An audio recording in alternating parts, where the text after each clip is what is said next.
Fully one half of the buried city, perhaps, is completely exhumed and thrown open freely to the light of day, and there stand the long rows of solidly built brick houses, roofless, just as they stood 1800 years ago, hot with the flaming sun. In one of these long Pompeian halls the skeleton of a man was found, with 10 pieces of gold in one hand and a large key in the other.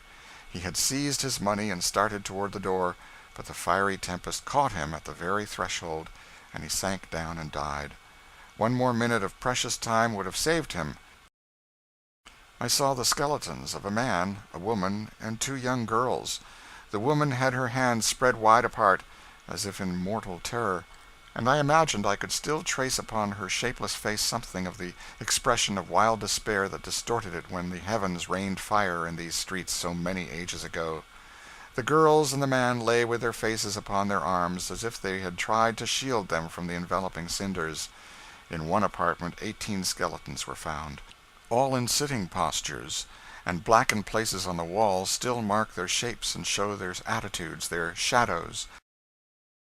We came out from under the solemn mysteries of this city of the venerable past, this city which perished, with all its old ways and its quaint old fashions about it, remote centuries ago, when the disciples were preaching the new religion, which is as old as the hills to us now, and went dreaming among the trees that grow over acres and acres of its still buried streets and squares, till a shrill whistle and the cry of "All aboard! Last train for Naples!" woke me up and reminded me that I belonged in the 19th century, and was not a dusty mummy, caked with ashes and cinders, 1800 years old.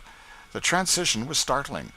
Compare the cheerful life and the sunshine of this day with the horrors the younger Pliny saw here the 9th of November A.D. 79, when he was so bravely striving to remove his mother out of the reach of harm, while she begged him with all a mother's unselfishness to leave her to perish and save himself.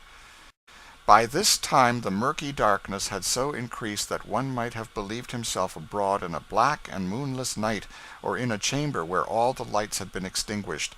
On every hand was heard the complaints of women, the wailing of children, and the cries of men. One called his father, another his son, and another his wife, and only by their voices could they know each other. Many in their despair begged that death would come and end their distress, and some believed that this night was the last, the eternal night which should engulf the universe.